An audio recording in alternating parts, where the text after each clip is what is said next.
Este conteúdo integra as ações da edição 2021 do Programa Vocacional da Secretaria Municipal de Cultura, em parceria com a Secretaria Municipal de Educação de São Paulo. Fogo, queimaram Palmares. Nasceu Canudos. Fogo, queimaram Canudos, nasceu Caldeirões. Fogo, queimaram Caldeirões, nasceu Pau de Colher.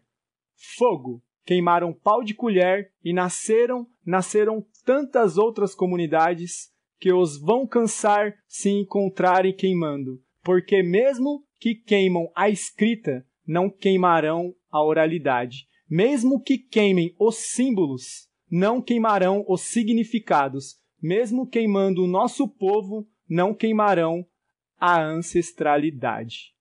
Antônio Bispo dos Santos, Nego Bispo. É tambo de senzala, pavio de candeeiro. É brasa de fogueira e o candongueiro chora.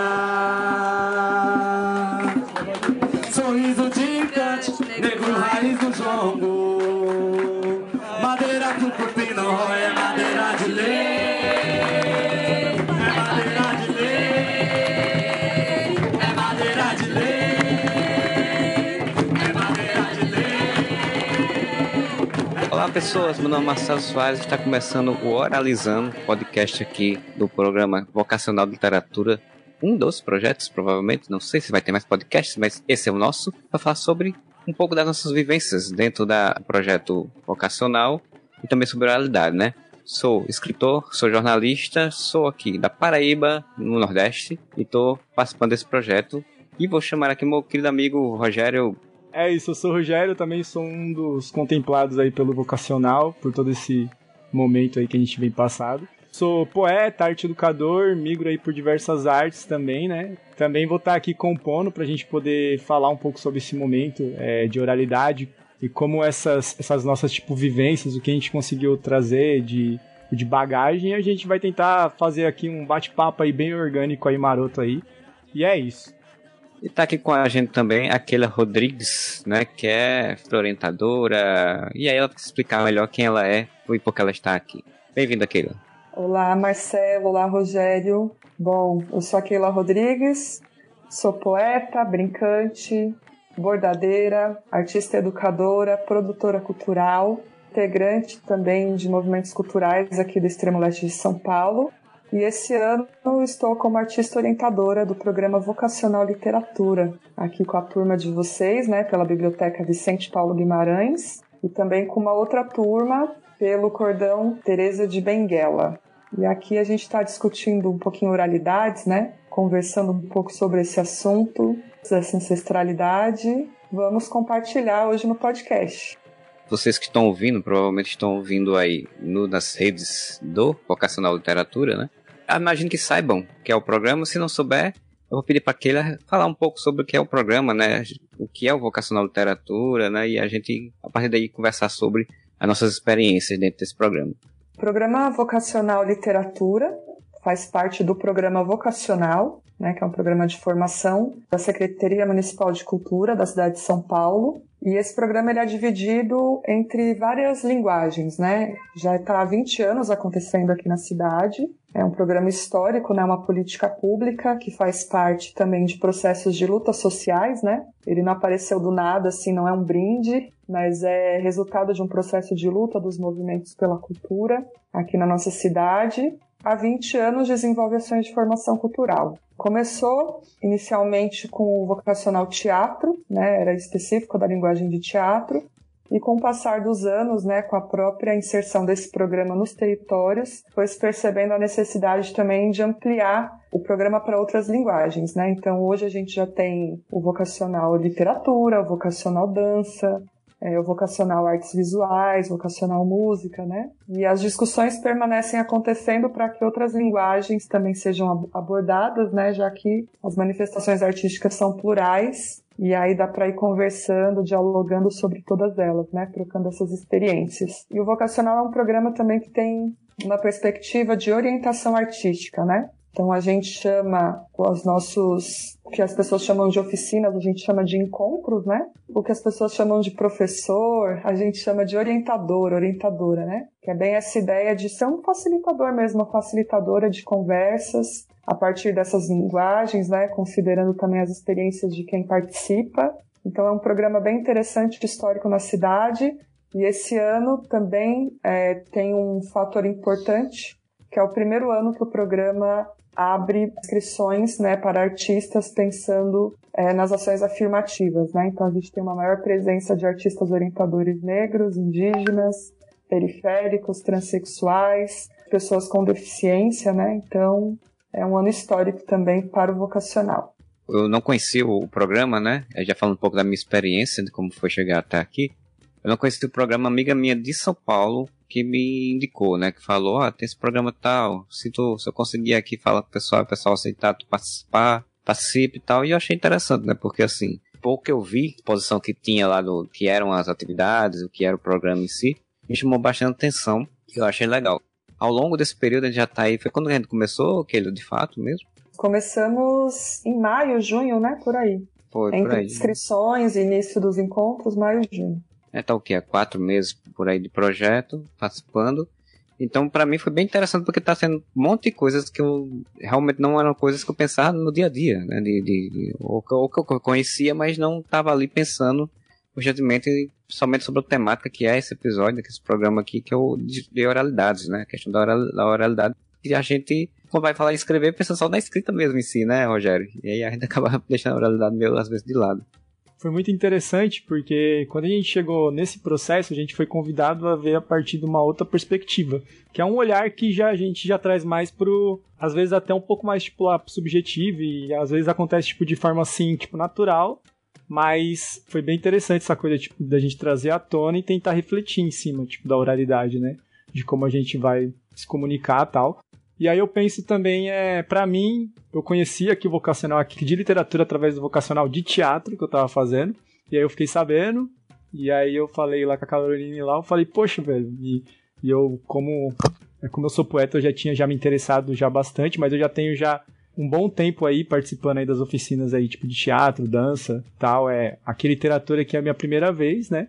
E pra mim foi bem interessante mesmo, assim, né, ver como que esses olhares, eles se cruzam de alguma forma, e quando aquilo traz essa coisa, tipo, de, assim, lá do orientador, de convidar, de pensar junto, construir junto, e a gente, talvez, meio que se emergindo dentro lá da oralidade, talvez a gente consiga até entender melhor esse contexto, né, não só na forma conceitual, mas, tipo, vivendo mesmo e convivendo, que também tem a ver com todo o rolê.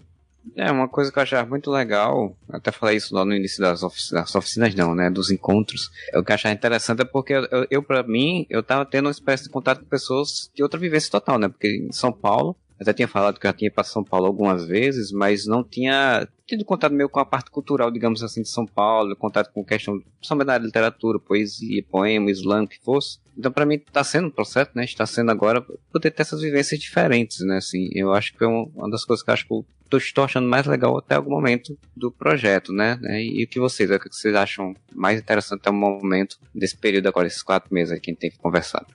Vocês tocaram num ponto, né? Acho que Marcelo é de João Pessoa, né, Marcelo? Isso. E o Rogério é aqui do Itaim Paulista. E eu tô aqui na José Bonifácio, na Coab, né?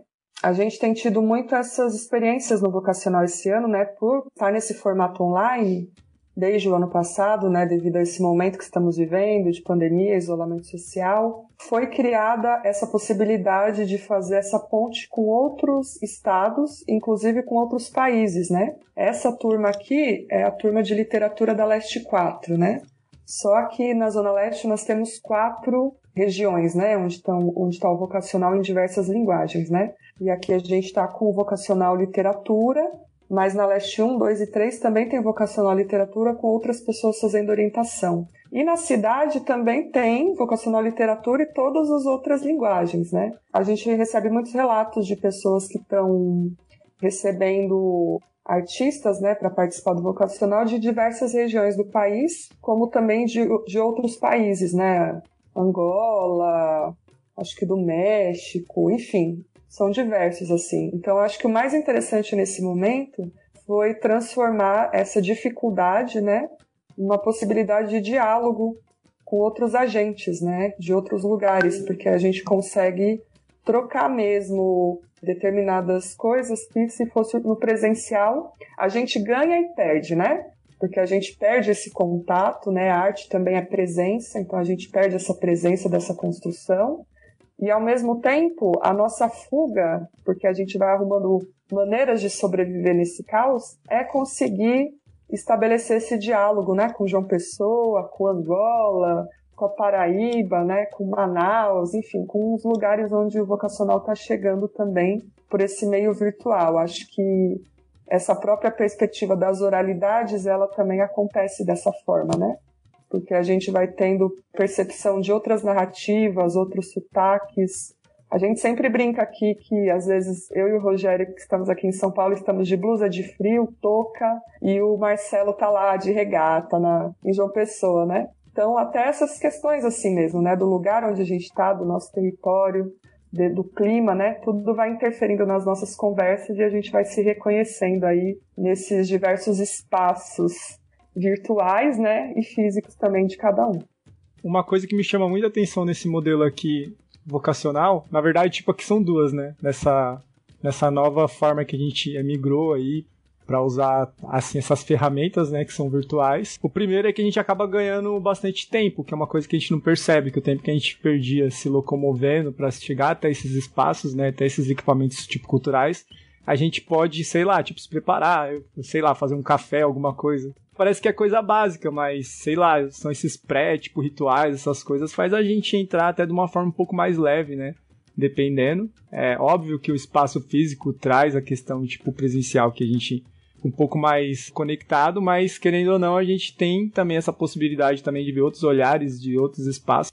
E uma coisa interessante é que aqui a gente sempre olha o outro quando a gente tá num processo, assim, criativo. Aqui a gente consegue se olhar, porque você vê todo mundo na mesma câmera. Isso é uma coisa que você fica assim, pô, você olha assim pra você e tal, parece até uma coisa, e aí a gente às vezes até se perde por vaidade, pô, o cabelo tá meio pontuado pra cima, e dá uma batidinha, então a gente percebe e tal.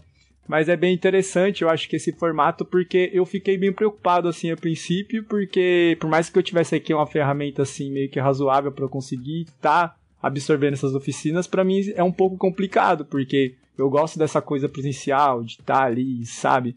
Isso não me bateu, tipo, tanto incômodo. Na verdade, me convidou a me entender sobre outras coisas. Eu acredito que outras pessoas que são da área, assim, tipo, das artes, também aprenderam a usar mais, hackear um pouco mais esses meios, tipo, de comunicação, que são mais pra divulgação, essas coisas, tal.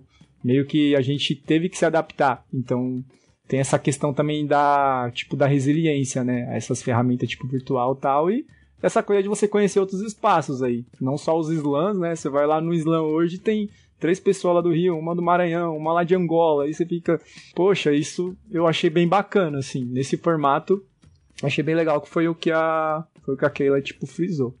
Eu ia até perguntar isso porque, assim, né? Eu não tive a vivência do projeto não sendo remoto, né? Vocês tiveram, imagina que ele também tenha tido antes, né? E era uma coisa que eu ia colocar também da questão dessa diferença, né? Porque eu imagino pra vocês, né? Como o Rogério falou aí que ele já estava no de teatro antes, então ele já tinha toda essa vivência do projeto lá, da forma, a metodologia de lá, a forma como era feito no presencial, né? E porque eu participo de muitas outras coisas, outras oficinas online também. Eu percebo como é um tanto às vezes cansativo, né? É legal, tem a parte boa e tal, mas é um tanto cansativo às vezes pela questão da tela mesmo, né? Você não tem como fazer algumas dinâmicas presenciais que você faz de contato, enfim, né? Então é outra coisa, né? Eu até queria perguntar isso principalmente aí pra Keila, né? Já tá nesse processo aí, pode ser que ela também tenha algumas coisas que seja interessante de colocar. Eu acho interessante essa pergunta, Marcelo, porque no primeiro momento a gente colocou os aspectos positivos, né? Tentou olhar pelo lado bom. Eu sempre fujo de romantizar esses acontecimentos, né? Porque a gente está aqui nessas janelinhas, né? Vítimas de um processo muito mais complexo, né? Que tem nos afetado de diversas maneiras, né? Mas enquanto povo, a gente está sempre em busca de resistir e de se manter se comunicando, né? Acho que também eu falo de oralidade quando eu falo isso, né? A gente manter se comunicando e conseguindo fazer as nossas coisas, né? esse formato virtual, ele vem com essa possibilidade de a gente não perder essa comunicação. Mas, ao mesmo tempo, eu fujo de romantizar porque eu entendo que nós precisamos ter direito à cidade, né? Essa é uma luta, principalmente onde o vocacional acontece aqui em São Paulo, que a maioria dos territórios são territórios periféricos, né? Então, esses territórios lutam por terem equipamentos públicos de cultura. Nesses territórios ainda é uma luta, embora a gente esteja falando de São Paulo, né? Quando a gente vai para outros lugares, às vezes essas questões ainda são mais complexas, mas São Paulo é muito grande.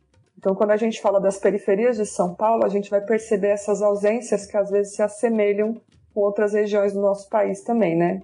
Ausências de equipamento, ausências de algumas políticas públicas, principalmente tratando-se de cultura. Tá nesses territórios, né? Quando a gente vai para um CEL, para uma casa de cultura, né? Ou para um espaço comunitário, porque a gente também tem muitas ocupações, espaços comunitários que desenvolvem ações culturais, né, aqui na Zona Leste, é uma forma de criar também vínculos com essa comunidade, né? De fazer com que essa comunidade também acesse esses equipamentos. Significa mais do que entrar em um lugar e fazer uma atividade, significa acessar direitos, né? Então, quando a gente está nesse campo virtual, compreendendo que as periferias também são os lugares onde tem-se menor acesso à internet, né? Essa ideia de, todo mundo acessa a internet, não é bem assim, né? Nós sabemos que nas quebradas ainda tem os menores acessos. Quando acessa, às vezes é uma família inteira para dividir o mesmo computador para 1000 coisas, né? Sem contar as escolas, né? Os trabalhos com as atividades escolares das crianças, dos adolescentes, né? E também a própria qualidade, né? Muitas vezes a gente também se vê com dificuldade de usar a nossa própria internet, né?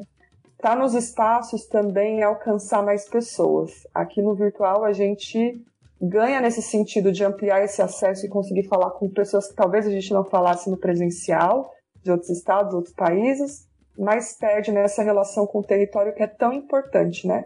Principalmente quando a gente está falando de política pública de formação à cultura. Eu sou artista orientadora do vocacional, entrei esse ano, né, o meu primeiro ano como artista orientadora, mas eu conheço o vocacional há 17 anos porque eu já fiz vocacional, né? Em 2004, eu fiz vocacional no CEL São Mateus, que é um equipamento público de cultura municipal. Acessar esse espaço e poder desenvolver uma atividade ali foi uma maneira também de ter contato com outro mundo, né? Com pessoas e linguagens que eu desconhecia, né? Essa dificuldade hoje de a gente estar nos territórios, estar na ponta, né?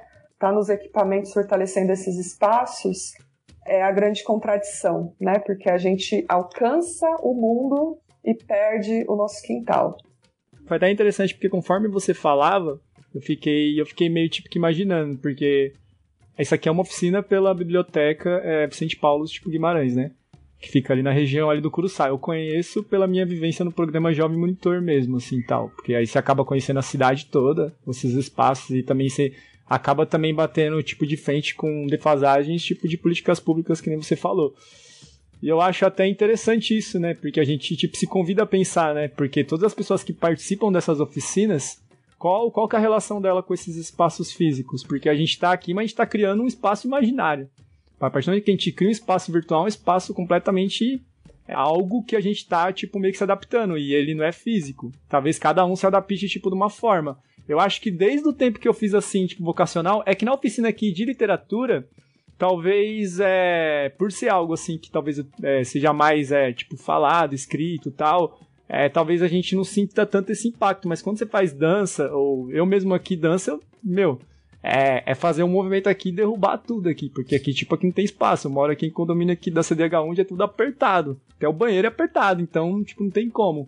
Então, você tentar manter as suas práticas culturais, porque eu acredito que vários artistas têm essa dificuldade, principalmente artistas que utilizam muito o corpo como ferramenta de manifestação, e aí a gente tem essa coisa também, que a gente tenta, tipo, se manter pra tentar, tipo, respirar, a gente acaba fazendo outras, tipo, descoberta. Mas também tem essa coisa também que é da privatização, tipo, dos corpos. Os corpos ficarem, tipo, isolados. Um corpo que, tipo, se locomove só pra ir na padaria, que se acostumava a andar a cidade inteira. Porque hoje em dia quem acessa a cultura é assim. Pra sobreviver tem que acessar a cidade inteira, tem que saber o que tá acontecendo. Entendeu? E aí eu vejo como que o vocacional entra na questão de política de base, trabalho de base, né?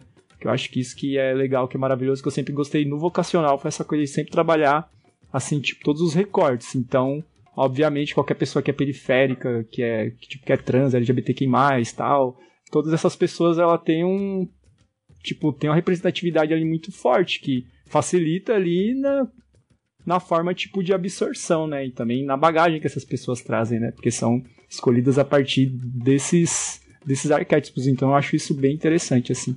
Eu queria aproveitar, então, o gancho que a Keira colocou, falando sobre resistência, sobre contatos, né? Sobre encontrar pessoas e tal, e puxar pra gente falar um pouco exatamente sobre as temáticas que a gente tem trabalhado dentro dos encontros, né?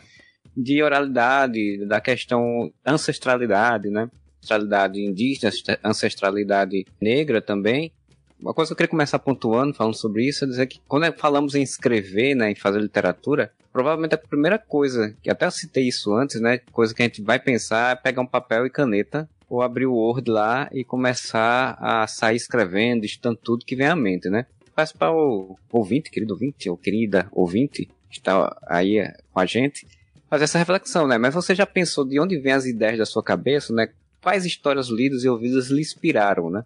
Para pensar essas histórias, essas ideias, né? Porque a gente tem discutido muito aqui, a gente não é só a gente é mais do que a gente, né? A gente traz toda uma bagagem aí anterior a gente, né? E por isso que o episódio de hoje, desse Oralizando, ele vem falar sobre essa prática aí de contar histórias através da oralidade, né? Que é uma arte que vem antes mesmo do escrever e que traz nela muito mais do que parece, né?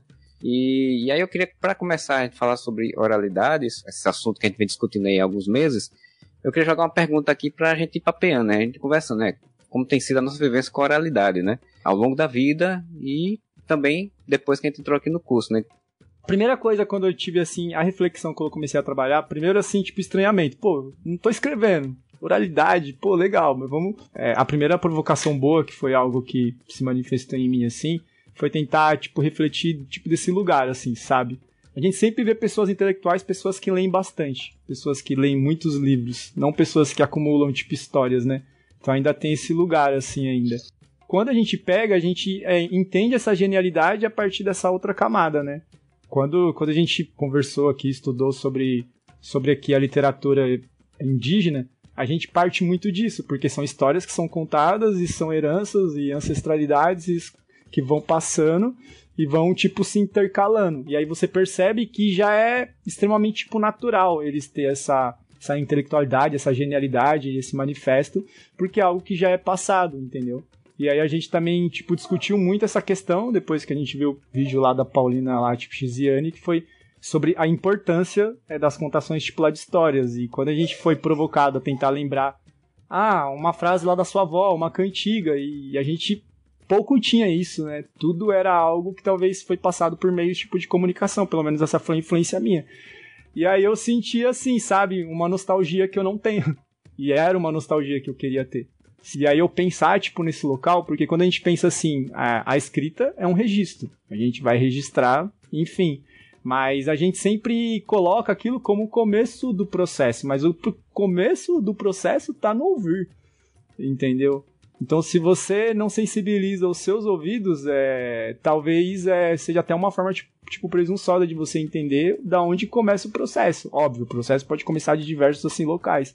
Mas eu acho que, a principal coisa que me provocou, o principal elemento que se manifestou mesmo, foi essa coisa assim, poxa, velho, a gente precisa sensibilizar esses ouvidos, né? Pra tentar entender essas narrativas. E quando eu vejo a Paulina lá, Xiziane, falando, e a naturalidade que ela tem, de falar assuntos assim, que talvez pessoas que são acadêmicas, tal, você vê falando, colocando lá discursos, montando oratórias, vamos colocar um entre aspas, né?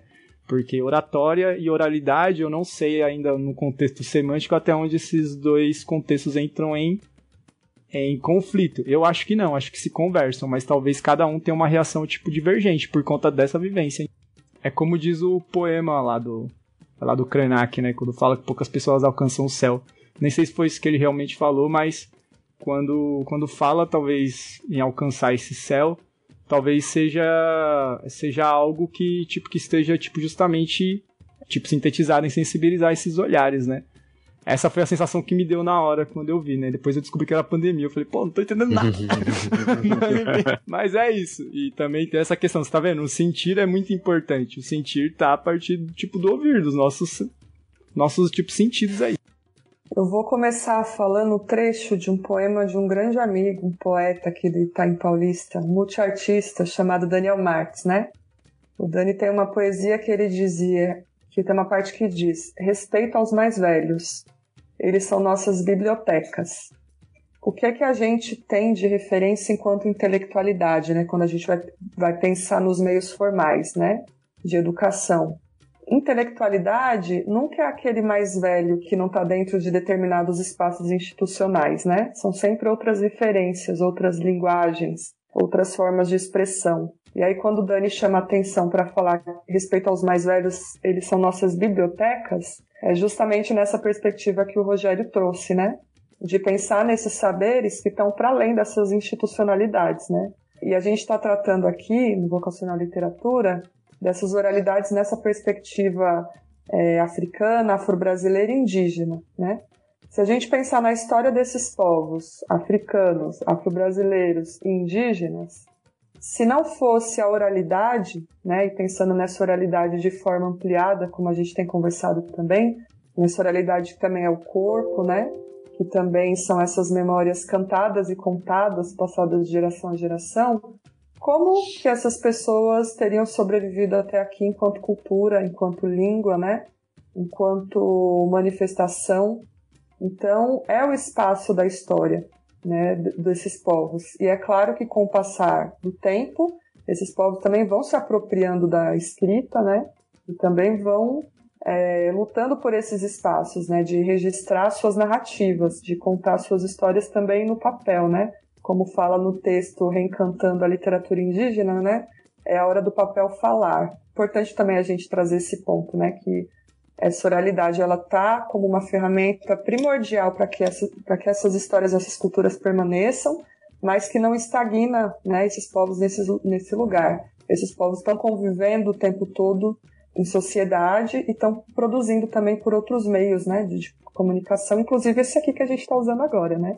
E aí eu também chamo a atenção para uma fala da Paulina Chiziane, no vídeo que a gente assistiu, né, Ancestralidade e Oralidade, que ela fala que a oralidade é o primeiro lugar de qualquer ser humano, né?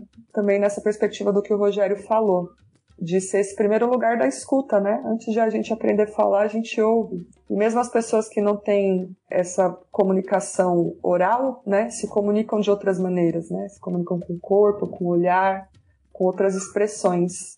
E essa escuta, ou mesmo esse olhar também que faz essas leituras diversas de mundo, né? São esses lugares também de outras narrativas para além dessa escrita, que a gente precisa se apropriar dela ao longo do tempo, né? Inclusive recuperando as línguas desses povos todos, que são muitas, né? O Marcelo perguntou qual a nossa relação com a oralidade, né? Que eu sou da história, né, gente? Então sempre venho dar um contexto para poder responder alguma coisa, né?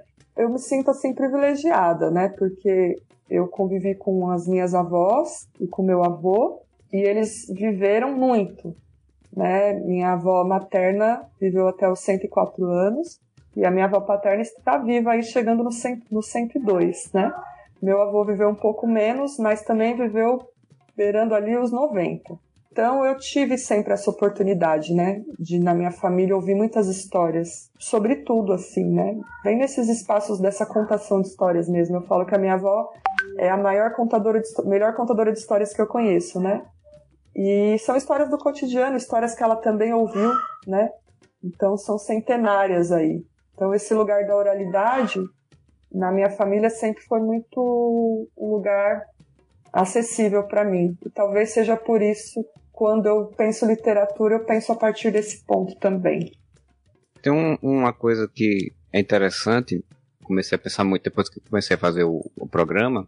Com o tempo, né, a gente meio que se acostumou, meio que as dinâmicas às vezes acontecem, se você não tem uma história familiar, não tem uma movimentação, dessas oralidades se perderem, né? Porque, por exemplo, na minha família mesmo, né, convivi com minha avó até os 80 e poucos anos e tal, e tem até eu trouxe isso para os encontros, né, os exercícios que a gente chegou a fazer, de pensar coisas ligadas a uma oralidade, e a gente vai muito ao passado, pensar exatamente nisso, nessas pessoas que estão lá no nosso passado, que entra a questão também da história, né, que eu ia até, era uma coisa que eu ia pontuar mesmo, já, né, esse tom histórico também, e a gente pensa naquelas histórias, mas eu vejo que, por exemplo, na minha família atualmente, as pessoas não contam mais as histórias, sabe? De tios ou minha mãe. Às vezes eles contam alguma coisa se eu pergunto, por exemplo. A dinâmica de você contar, né, como de ficar se lembrando e tal, é uma coisa que às vezes se perde muito com o tempo, né? Você não tem uma preocupação em manter, né? Como a gente tem uma sociedade, né, muito audiovisual e às vezes muito dessa cultura, alta cultura, baixa cultura, toda essa coisa toda, né, diminui muito a oralidade, né? A Paulina Chiziana, ela aponta uma coisa bem interessante nesse vídeo que a gente assistiu. Você muitas vezes tem colocado a contação de história, a realidade como algo menor, né? Abaixo do resto da cultura, da literatura que se faz, né? Isso eu coloco muito como sendo uma coisa bem dessa sociedade industrializada, sociedade capitalista, né? Que é uma coisa que tem que ser o supérfluo, tem que ser o momento, o novo, e aí o novo que já se esquece amanhã, enfim, né? Essa estrutura toda, né? Esse vídeo é uma coisa que eu acho muito interessante, que ela fala que a tradição oral elogia a inteligência e não a força bruta. É o lugar do afeto, é a África, é os laços da família que se estreitam transmitindo valores, né? E são coisas muito de comunidade, né? Muito de grupos, muito da conexão que você traz, né? Que é totalmente oposto exatamente a essa sociedade capitalista industrializada que quebra, né? Que gera, que se interessa mais pela individualidade, né? Não se interessa tanto pelo coletivo. Eu acho uma coisa, tipo, bem interessante, que foi aquela que pontuou lá no pensamento dela quando a gente tava vendo o vídeo lá do Krenak, que foi essa questão da pausa da fala. Geralmente, quando a pessoa tem uma vivência muito forte com oralidade, quando você vai ver uma contação, qualquer outra coisa, você vê que tem essa pausa da fala, essa coisa mais calma, essa coisa mais leve e tal, e não sei o quê. E eu lembro que eu fiquei pensando um pouco isso depois que a gente terminou a oficina. E o que me veio, assim, tipo, na cabeça foi essa questão assim, poxa, a gente evita muito a ansiedade, né? Por conta de defasagens, tipo, psíquicas, pra não ter problemas e tal, mas ao mesmo tempo a gente tem esse anseio por adrenalina, que é uma coisa, tipo, principalmente aqui meio que de paulistano, que foi até a fala, tipo, da própria Keila, da gente correr.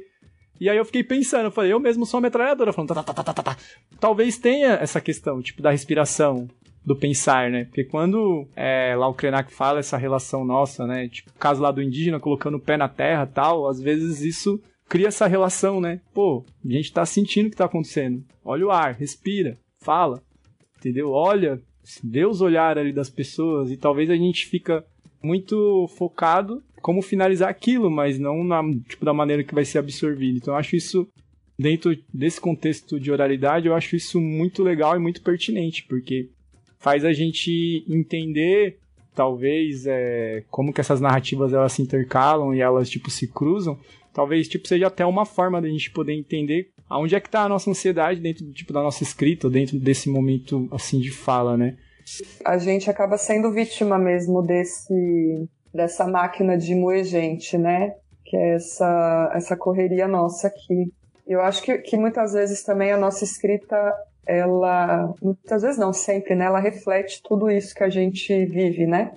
Também sou assim, né? Às vezes vocês devem perceber que às vezes eu tô acelerada, né? E às vezes a escrita sai assim também, porque ela vai ser sempre o reflexo da nossa vivência, né? Importante a gente perceber isso também e ver mesmo, né? Os lugares que a gente precisa respirar, né? É um processo. Tanto nesse texto que a gente leu, Reencantando a Literatura Indígena, que é da Aline Caiapó e do Edson Carpó, como também outras referências, né? Essa questão do tempo, né, aparece. Então, acho que essa temporalidade, ela é diferente mesmo, né? Como a gente é vítima desse processo, né, colonizador, em que a gente ainda hoje arca com esses desdobramentos, né, sobretudo as populações negras, indígenas, periféricas, as mulheres, né, população LGBT, as chamadas minorias políticas, nosso processo é sempre de voltar atrás, né, para tentar refazer esse quebra-cabeças, né. Então, no texto Reencantando a Literatura Indígena, se fala sobre isso, a Paulina fala, o Krenak, não lembro se nesse vídeo ele fala, mas em outros textos e entrevistas dele ele fala também dessa necessidade desse retorno, né? E esse retorno, ele está num lugar de recuperar essas memórias, né? De recuperar essa ancestralidade, né? E recuperar esses valores, né? E esses valores também estão ligados a esse tempo, a recuperar um tempo que eu, como bordadeira, né, falo que é de um ponto de cada vez, né? Que é exatamente o lugar do respiro. E às vezes no nosso cotidiano a gente não tem muito esse tempo, né? Pelas questões de viver numa metrópole tão conturbada. Mas aí falando do afeto, A Paulina fala, né, também sobre essa questão do afeto, né? Quando ela pergunta se é melhor ouvir uma história contada pela avó ou por uma máquina, né? E aí, quando ela fala isso, ela tá falando exatamente desse lugar de afeto, né? Esse afeto que eu tenho pelas minhas avós, né? Porque essa história contada nesse lugar do afeto, ela vai ter aquilo que o Krenak fala também, né? Ele também fala dos afetos, né? Quando ele fala que ver alguém recitando um texto dele é como colher um tomate no pé, né? Então, é esse lugar do afeto também que faz com que ele sinta os cheiros, os sabores, as texturas, as cores que a poesia dele tem, né? Que os ensaios, enfim, a textualidade dele tem. E a oralidade, ela perpassa por isso, porque o tom da voz, né, tá nesse lugar do afeto, as expressões, esse corpo, né? Às vezes a história é seguida de um abraço, e às vezes as histórias também são seguidas de tons mais fortes, mais pesados, de dores, né? De choros, porque as histórias dos povos indígenas, africanos e afro-brasileiros também estão carregadas de violência, né? Então, tem as belezas, né? Mas tem as durezas também. E é importante que o afeto se manifeste aí para que a gente consiga sobreviver a esse caos, né?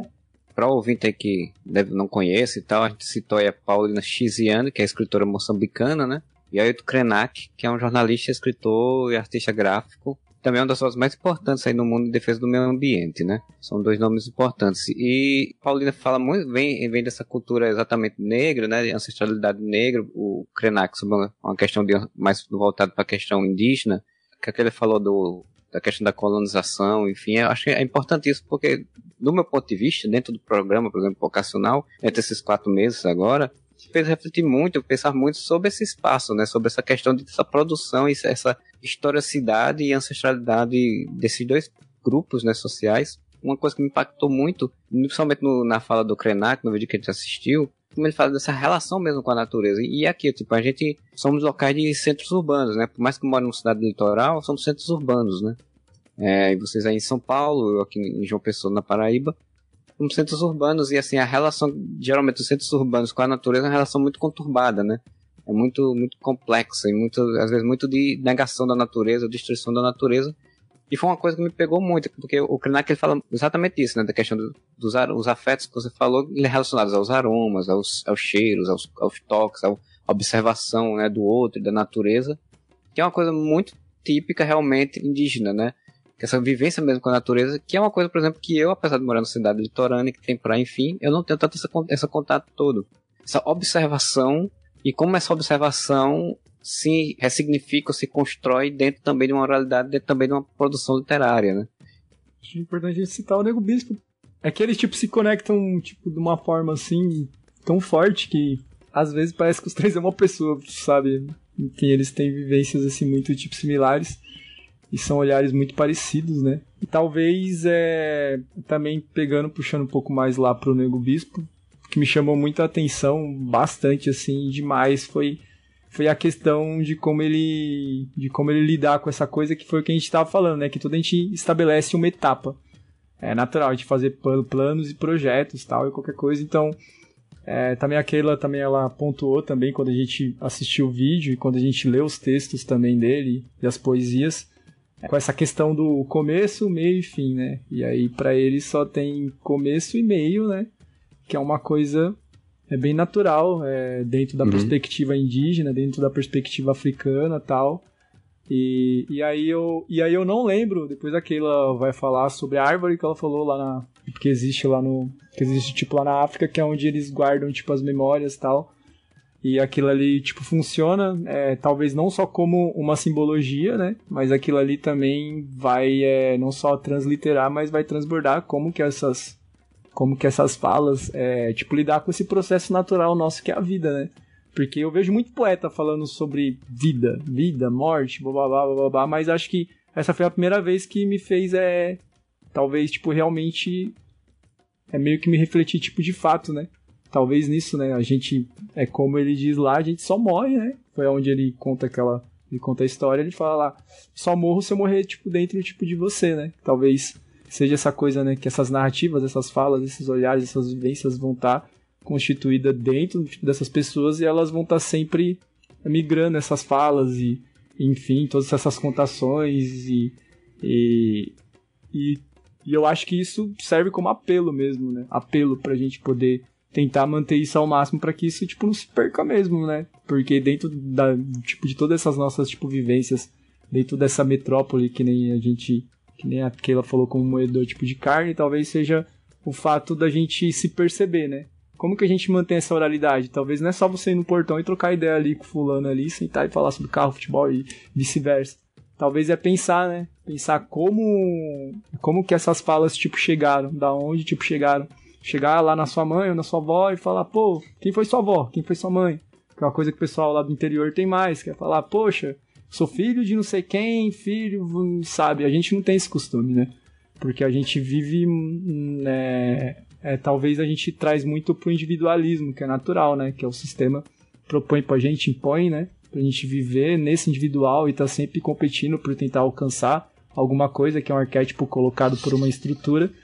E tudo é um manifesto, né? E como diz assim, quando dança, como é que é? Como dança lá descompassado, quando você tá cantando fora lá de tempo, isso é uma revolução. No vídeo que a gente viu do Nego Bispo, ele começa falando assim, vivas, vivas, todas as vidas importam, né? Geralmente as falas dele, ele abre dessa maneira. E quando ele está falando isso, eu entendo que ele está falando também nessa mesma perspectiva, né? Dos povos indígenas que o Krenak traz, que o texto do Edson Carpó e da Lili Carpó traz, que é de pensar na vida, não só como a vida humana, né? Nessa perspectiva eurocêntrica, etnocêntrica, a gente vai pensar só no homem como vida, né? No homem enquanto humanidade. E quando os povos indígenas falam de vida, eles estão falando de toda a vida, né? Então, das árvores, né? Das plantas, dos animais, dos rios, né?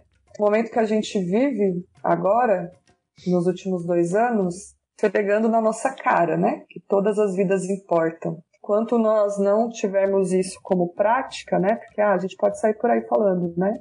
Todas as vidas importam, mas enquanto isso também não for uma prática, a nossa consequência é essa que estamos vivendo agora, né?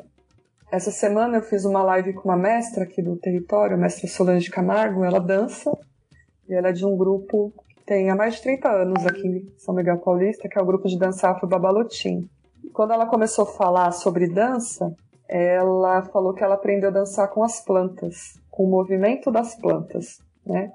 E eu achei isso muito interessante, eu acho que vem ao encontro disso que a gente está falando agora, né? Como que esses elementos da natureza também têm a nos ensinar. Só que a gente precisa olhar para eles, né? A gente precisa reparar, botar reparo, como diz minha avó, né? O próprio Nego Bispo também usa uma metáfora, né? Que ele fala que o encontro desses rios, né? É o encontro dos povos indígenas com os povos africanos, né? Porque ele fala que não existe coincidência. A gente está falando aqui sobre a maneira de ver o mundo, sobre essas cosmovisões desses povos serem parecidas em muitos aspectos, né? E muito diferente dos europeus, por exemplo, brancos, né? Colonizadores. Então, quando o Nego Bispo fala de não existir coincidência, tudo tem um porquê de acontecer. E aí ele fala da palavra confluência. E aí ele usa o encontro dos rios para trazer essa imagem dessa confluência, né? Esse encontro dos povos indígenas com os povos negros, é essa confluência que faz com que esse diálogo, né, a partir dessas questões semelhantes, né, que também tem as suas especificidades, mas tem muitos pontos semelhantes nessas cosmovisões, né, nessas formas de enxergar a vida e de enxergar as vidas, né, como ele coloca, o Krenak, a Paulina, e se a gente for ler outros autores, autoras negras, indígenas, a gente vai perceber também, né. É isso, a gente precisa construir, reconstruir, né? Quando a gente fala de povos que tiveram suas histórias roubadas de diversas formas, né? Pela escravização, né? A obrigatoriedade do ensino de outras línguas que não as línguas originárias, né? Seja pela dizimação mesmo dos povos, a única maneira da gente ter contato e entender quem nós somos é perguntando mesmo, né? Fazendo a trilha de volta. E muitos desses escritores, inclusive, a própria Eliane Potiguara, também é uma escritora importante da literatura indígena, escritora, uma professora, que conta que para ela reconstruir a história dela, que foi uma história com muitas violências, né? Ela teve que fazer esse retorno, né? E assim são os povos, né, indígenas e as populações negras, né? A gente está sempre precisando retornar para tentar recuperar todas essas questões, né? Embora elas tenham ficado através dessa oralidade, a gente precisa falar e ouvir sobre isso. O Nego Bispo fala de começo, meio e começo. Não tem fim e também não para no meio, né? Que é esse tempo espiralar, que é o começo, meio e começo. É uma continuidade constante.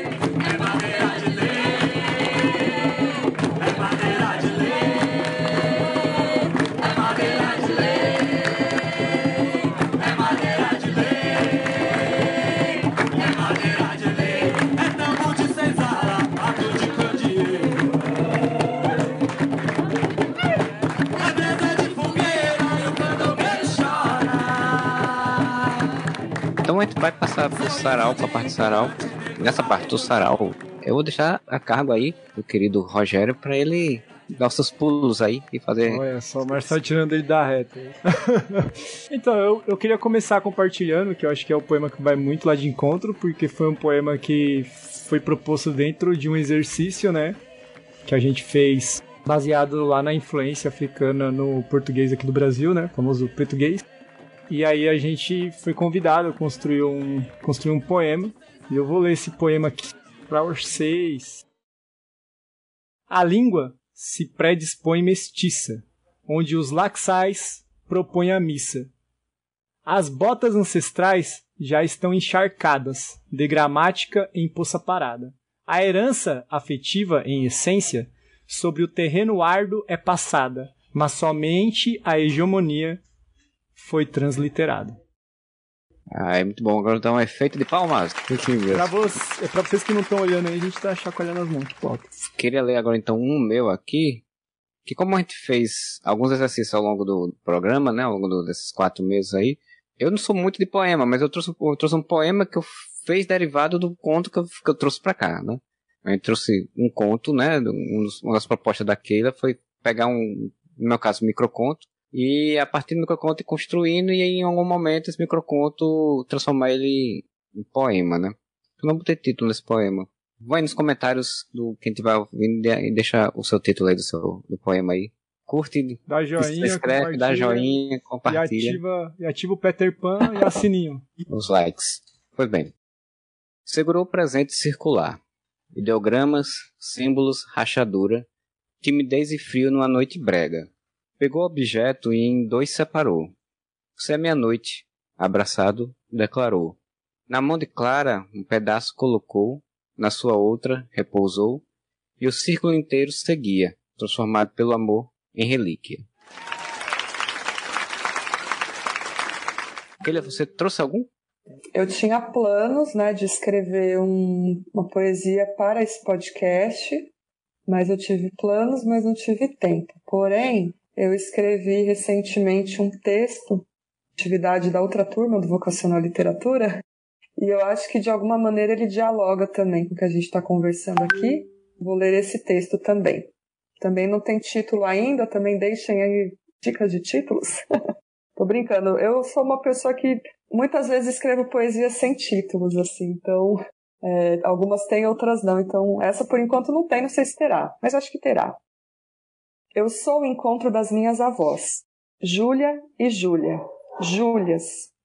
Eu sou o encontro das minhas avós na beira do fogão de lenha passando café, no roçado colhendo algodão, no alpendre cozendo a vida com agulha e linha, na casa de pau a pique à luz de candeeiro, varrendo o terreiro com a vassoura de galho e folhas, assando castanha na lata, de caju tirado do pé, daquele cajueiro do sítio, sítio Sapucaia, agreste pernambucano. Também sou minha bisa, que só ouvi falar de nome, Alexandrina. A imagem eu invento, é imaginação. Eu sou minha mãe Genésia, que é todas elas, e também é ela só. Só. Migrante da máquina de costura de pedal para industrial, e de tantos outros deslocamentos. Eu sou tia Dudu, tia Noêmia, mais conhecida como Noemi ou Nonó.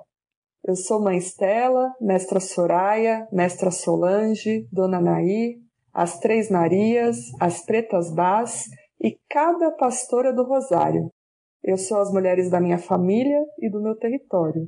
as que bordam, as que cantam, as que contam, as que lutam, as que sonham e constroem outros mundos. A benção avó, a benção mãe, a benção a todas que vieram antes.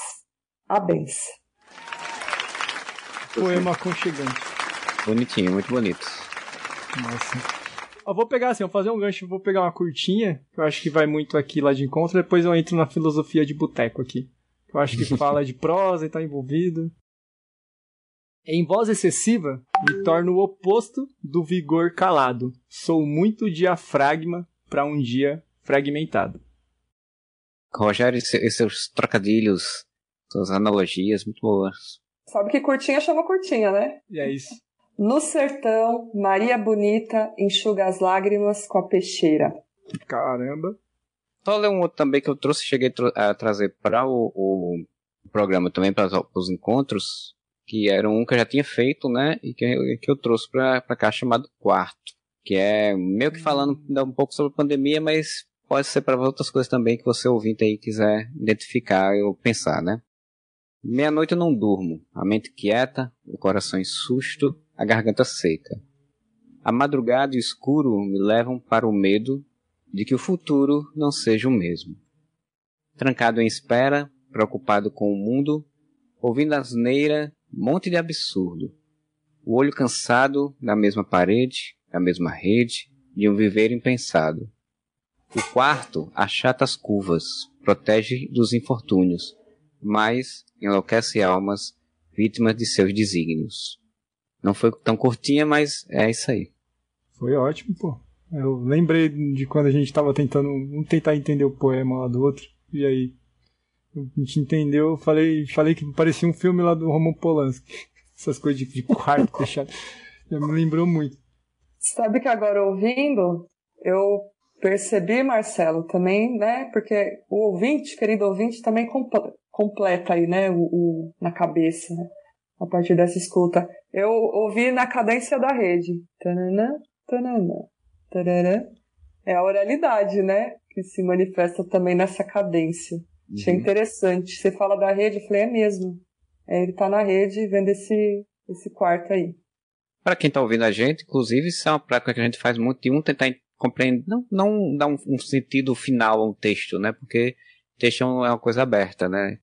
Mas dialogar e conversar sobre é uma prática que a gente faz também, que eu acho muito interessante ser feita com a mente aberta, claro, para não ficar querendo só fechar, né, opiniões, que eu acho bem interessante. O nome desse poema se chama de Tainha Gotham. Vamos lá. Surge o Cavaleiro das Trevas nessa extrema leste pacata, com seu batimóvel de madeira carregando papelão, alumínio e sucata, que está muito além da dose dos duas caras. São nordestinos trazidos por subsídios e resquícios do pau de arara. De Itaim a Gota são memórias em diversas fases, constituído por mães, indígenas goianazes. Vai das olarias de um deserto calmo a sítio Biacica, sociedade do Carmo, onde em tempos de era venenosa muitos sobrevivem à sua maneira, assim como o primeiro mutirão do Brasil. Em Jardim das Oliveiras, sobrevivendo a heranças de preconceito, são favelas de mil e unas histórias de um Tijuco preto. Mas fazer o quê? São das veias tóxicas de Bane que lembram a nitroquímica de Thomas Wayne, onde loucos de cultura se reúnem para se expressar. Nosso asilo Arkham se chama Pedra Pequena Skate Bar. Não temos mansão Wayne, mas arte e abundância por aqui se insere. Primeira casa de cultura, em gestão Francesco Guarnieri, reivindicado por enfrentamento popular, mas de esquadrão suicida. Insistem em nos adjetivar. Pois é pinguim na prefeitura, espantalho na viatura, e na Tibúrcio, a Black Gate mais suja, onde manos de capuz vermelho são expostos ao corte da coruja, onde muitos em situação de rua se cobrem com o edredom da lua. Espero que um dia esse bate-sinal clareie o céu com sua lanterna e lembre-se dos irmãos de calçada, que não possuem bate-caverna. Mas, comissário Gordon, vem cá, bora bater um papo? O que você pensa do chapeleiro louco que se esconde no bom prato? Mas olha, deixo com vocês essa charada. O que é composto por uma cambada de velho branco, mas não investe na quebrada? Diante o sonar desativado, muitos gastam seus sapatos. Vai do coronga ao coringa, sobre vírus de barbatos. Diante risos da marechal que ignoram a responsa social, querem rir por último, mas só vão rir. Eis a piada mortal. Somos Itaim, mas não Bibi. Trampo de base é nossa fortuna. Ainda tem muito Jason Todd se achando asa noturna. Mas estava pensando aqui, se só o trauma de crescer sem pai nos tornasse justiceiro, em Itaim Paulista teria uma legião de homem morcego. Pois nosso Alfred é muito mais que o rango na panela, então bora dar valor às coroa. Não as que se põe à cabeça, mas as que traz juízo a ela. Itaim é de bate-motos que empina a aves de rapina, de loteamentos que estagna, da Maria Fumaça a linha Safira. Mas hoje tem batalha de rap na teles pros menor, mas há muito tempo o pistoleiro e o crocodilo só jogavam um dominó. Batman deixa agora em suas mãos esse dilema. Por mais que revire seu cinto de utilidades, não irá achar nada mais valioso que uma pedra pequena. Cadê a música? Isso tem que ser musicado, rapaz. Eu acho que é legal também, porque a gente está nesse território, né? A Biblioteca Vicente Paulo Guimarães fica no Itaim Paulista, então é interessante ter uma poesia que fale desse lugar, né? Já que estamos distantes dele. Rogério está mais perto, né, Rogério? Sim. Inclusive, o amigo meu, parceiro meu aí no projeto do Itaim Anime Fest, que é um projeto que Cultura Geek como política de base aqui na Quebrada. Ele atuou lá como jovem monitor, ficou um tempo lá e tal. E foi através dele que eu conheci, tive uma relação com essa biblioteca, assim, tal. Acho que tem um giro ali bastante com CCAs e escolas, tal. Achei interessante. Eu escrevo muito nessa perspectiva de falar das mulheres mesmo. Esse tem título, tá? Chama Autorretrato. Vivem em nós muitas e morrem o mesmo tanto. Feminicídios de corpos, ideia, palavras, tempo, desejo e sonhos. Sob a morte de um leão por dia, parimos leoas. No ventre, carregamos o mundo. E matamos a fome no peito, às vezes vazio. O útero pede descanso e os ombros, leveza. Lágrimas armazenadas inundam e ninguém sente o rio escorrer. Mãos estendidas sempre à espera, nunca oferecem nada. Invisíveis, colhemos cacos cortando as mãos, remendamos caminhos furando os dedos, escondemos ou transformamos dosia, música ou saudade. Respiramos fundo e vamos indo. Na companhia de nós mesmas, exaustas, cavamos túneis, garimpamos estratégias, tecemos fios, fazemos poções, rogamos pragas, inventamos antídotos e criamos outros mundos. Aos gritos ou em silêncio, encaramos a morte e a vida. Em ambos os casos sangramos, mas sobrevivemos, sem muito saber sobreviver. É tambo de senzala, pavio de candeeiro. É brasa de fogueira e o candongueiro chora. Sorriso de encante, negro raiz do jongo. Madeira que o cupim não rói, é madeira de lei. É madeira de lei. É madeira de Então a gente aí fecha as cortinas, né? Então chegamos aí finalmente ao final podcast, aí, oralizando aí um podcast aí, falando um pouco sobre essas experiências que a gente tem discutido aí no programa vocacional da Leste 4. Vocês devem estar ouvindo nas redes sociais do programa vocacional, mas mesmo assim, se você tiver em um canto, você pode ir para o outro. Então, tem um programa vocacional no Facebook, tem um programa vocacional oficial no Instagram, então você segue lá as redes lá do programa vocacional. Em breve, pelo que falaram, vai ter um site, aí a gente divulga se a gente voltar aqui, também ter um site. Queria agradecer, né, a Keila, principalmente, primeiramente, pela condução que está tendo do programa aí, pela participação e pelas discussões, né? Se quiser fazer alguma palavra final, fica à vontade. Eu que agradeço, né, vocês pela companhia aí nos últimos meses. Tem sido um processo bem importante para mim também, né, no sentido de que quando a gente está nessa função de orientação, com essa perspectiva de troca, né, a gente também aprende muita coisa. Então eu quero agradecer pelos aprendizados coletivos.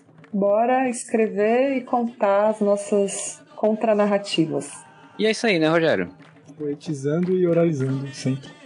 Espero que vocês tenham curtido e que vocês ouçam sobre literatura, escrevam literatura, procurem saber sobre oralidade, sobre ancestralidade. São temas muito importantes e interessantes de discutir, e fiquem atentos aí às formações do programa vocacional. Um abraço para todo mundo e tchau.